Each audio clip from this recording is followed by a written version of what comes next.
Welcome into Duval Daily, presented by GenJag.com. I'm Jordan Lugo. Thanks so much for tuning in here. Day 9 of Jaguars training camp in the books. Practice number 9 for the Jaguars was on the game field at Everbank Stadium. It was a pretty big crowd out there, about 10,000 Jaguars fans, walking around through the concourse, around Daly's place, all that stuff. Felt like there was a lot of energy, some game day energy there. And the Jaguars, they will play their first preseason game a week from today. So we're getting close, Duval. We are getting very close to some real Jaguars football. We'll talk about what I saw out there on the field. We got some updates from Doug Peterson before practice on some injuries and some other things, so we'll get into it. It was Military Appreciation Day at practice, so players had special military jerseys on where they had some camo numbers, pretty cool to see, and then they were able to give those out to select military members after practice. Very cool by the Jaguars, honoring the local military community. Obviously, they do a ton to serve us, so very good stuff. The air did go out of the stadium. You had Tyson Campbell sustaining an injury on an awkward collision with Christian Kirk. He was down on the ground for a little while, was able to walk off under his own power. He went over to the bench to get evaluated, then back to the locker room. It was a pretty scary moment. At the time, we did just find out that he is in concussion protocol, according to the Jaguars. You hope that he's okay. Big year for him. He is vital for the Jaguars defense. He'll have to work his way through concussion protocol to get back. So there's a chance you might not see him until the start of the regular season for the Jaguars. We'll see how it all plays out. Some guys move through the concussion protocol very quickly. Other guys, it can take a week, a couple weeks. We'll see how it all plays out for Tyson Campbell. But wishing him a speedy recovery, obviously, because he is, if not the most important piece to the Jaguars defense. He's absolutely up there. A great young player, great young man as well. So you want to see him get healthy and get back out on the playing field as quickly as possible. As I mentioned, Doug Peterson met with the media prior to practice at 9:30 a.m. He said Tyler Shatley, another scary situation here, went into AFib after practice earlier this week, and now he is good. He's healthy. He's not fully cleared to play yet, but he was with the team out there today, fully dressed for practice, and did take some reps and walkthrough. So looks like he might be able to return sooner rather than later. We'll see how that all plays out. Don't want to speculate too much. But scary situation for Tyler Shatley going into AFib. Glad he's doing okay, moving around just fine, and with the team. He is, right now, the Jaguars starting left guard. Obviously, Ben Barch is still working his way back from a knee injury. And with the Cam Robinson suspension, Walker Little slotted in at left tackle until Cam Robinson gets back. And then Walker Little has a chance, it looks like, to move inside and play some guard for them next to Cam Robinson once Cam is back. For today, Blake Hance was in the starting lineup at left guard, playing next to Walker Little and Luke Fortner.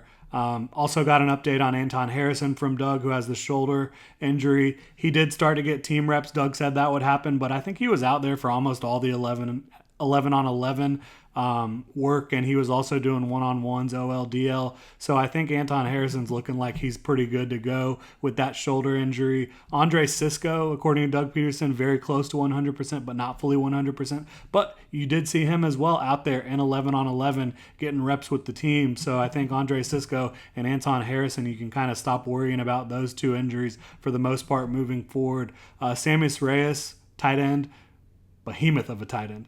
He did not dress for practice today. He was not in his pads. Not sure exactly what's going on with him, but we'll get an update on that for sure. Doug Peterson, he was also asked just some general questions about players. He did give some praise to Kevin Austin, the second-year receiver out of Notre Dame, undrafted free agent in 2022. He said he's a receiver who has stepped up, has stood out. He also mentioned Elijah Cooks, who we've talked about a lot on the channel, a guy with great size. He's been catching everything thrown his way, doing a good job. And he said Tim Jones, who was the Jaguars' sixth receiver last year, has picked up right where he left off in 2022. So he's liked what he's seen from all those guys, but again reiterated that he's been very impressed with what he's seen from Kevin Austin. And you have seen Kevin Austin being more consistent with his hands, not perfect, but more consistent and making some big plays down the field, which is what you would expect from somebody with his type of size and athleticism. So good for Kevin Austin, getting some praise there from the head coach. He also said Tank Bigsby is a sponge out there, the way he takes in the coaching. He's looking for coaching. He takes it in and he's able to apply it to the football field, which Doug Peterson loves. And I mean, Tank Bigsby, he's such an impressive specimen athletically, strength wise. He's a stud. And I think the Jaguars got a steal in the third round there. He also said Parker Washington is a guy who brings strength and toughness to the field. He's very quick as well. Said he might not have the fastest 40 time, might not be a true burner, but he does a lot of good stuff. And he wants to see him doing some more return during the preseason. They'll definitely get a good look at him there. And says that, long term he could be a impact type slot receiver. And asked if he was kind of like Christian Kirk. He said Christian Kirk is miles ahead of him right now, which you would expect for a rookie compared to a veteran in Christian Kirk. But yeah, Parker Washington can kind of do some of that stuff that Christian Kirk does as well. Getting into what I saw on the field today, there was a ton of one-on-ones. We'll get into that. But for me, during 11 on 11, it looked like the quarterbacks had a lot of time to throw for the most part. I did see Josh Allen get a late hurry, a late pressure on Trevor Lawrence, but it wasn't enough. Trevor would have escaped and evaded the pocket and completed a pass down the field. I do think there was a couple guys that got in late in practice, perhaps the last 11 on 11 of Trevor Lawrence, the last rep for him. I think Tyler Lacey was able to get some interior pressure and may have gotten a sack. I think somebody was coming off the edge as well. Couldn't quite see who that was. But Tyler Lacey getting in there and having a nice day. I think he was able to win some one-on-one reps as well in OL versus DL. So good to see Tyler Lacey making an impact for the Jaguars. But again, other than that, in 11 on 11, I think the quarterbacks just have too much time to throw the football. Whether it's Trevor, CJ Beathard, Nathan Rourke, there's not a lot of pressure getting in the backfield, other than Josh Allen's the only one that's really getting in there consistently. So I think, as I said yesterday on my video, I think the Jaguars really should be looking into the veteran pass rusher market. I think when you looked at this roster going into training camp, you don't feel good about your pass rush beyond, I should say your edge rush more specifically, because I do think they have some good interior pass rushers. But beyond Josh Allen, I just don't think there's much proven, and I don't think that there's much that has really stood out when it comes to edge rush for the Jacksonville Jaguars in training camp. You saw Nathan Rourke continue to show his wheels. He's a really fast, athletic quarterback. So if he's going to make an impact in this league, if he's going to be able to stick around and maybe practice squad, it's going to be in large part thanks to his athletic ability. The Jaguars clearly like what he brings to the table in that regard. Josh Peterson, he had a drop in 11 on 11. He has not been bad. He's caught most of the targets that he's had throughout training camp, but he's clearly been outshined by the top 4 tight ends on the roster: Garrett Prince, Brenton Strange, Luke Farrell, Evan Ingram. So I don't see the Jaguars keeping 5 tight ends. I think they'll keep 4, and it's hard for me to envision Josh Peterson potentially making the team. Could he find his way to the practice squad? Potentially. I think that's definitely a possibility for the Jaguars and for Josh Peterson, Doug Peterson's son, but just has not quite stood out enough to really contend for one of those top 4 spots in the tight end room, in my opinion.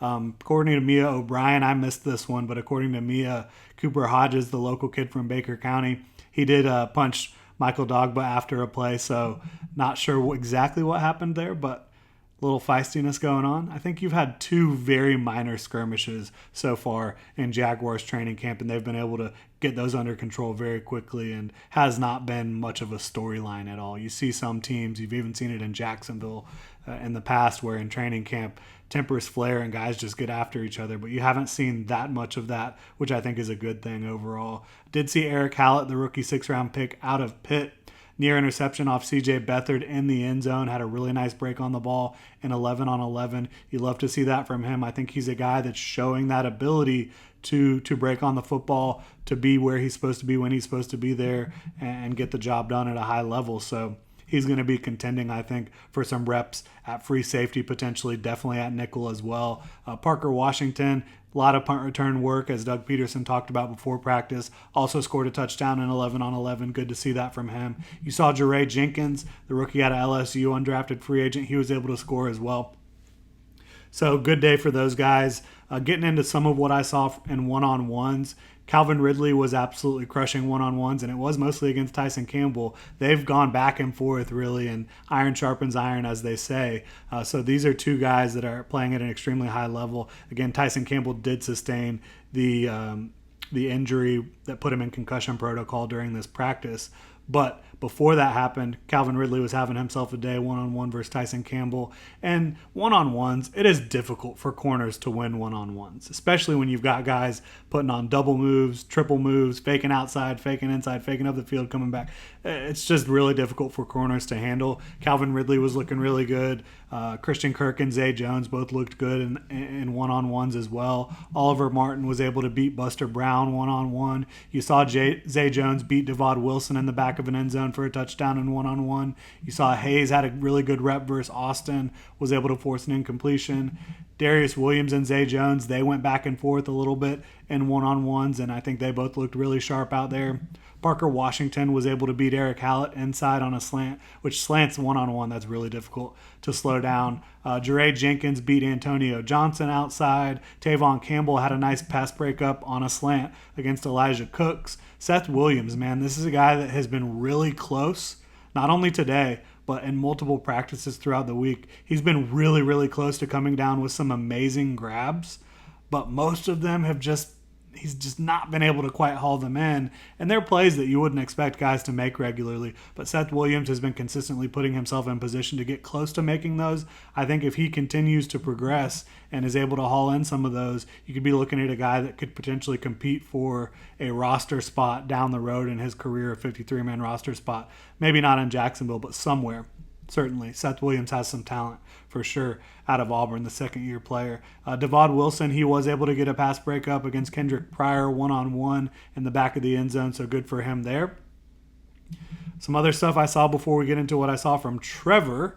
A lot of special teams punting work. Brandon McManus, he was at the Hall of Fame today in Canton, Ohio for DeMarcus Ware's enshrinement, former teammates there. So he was not at practice today. He was excused. So Logan Cook got in some good work punting the ball. He was able to get one down at the 6-yard line. Parker Washington had to fair catch that. Then one at the 12, one at the 9, one at the 15. So Logan Cook getting in a lot of work in terms of trying to get those punts pinned down inside the 20-yard line. Did a good job there. And then they did some more kind of middle of the field punting work as well, where the guys were trying to get down there and cover and return and all that fun stuff.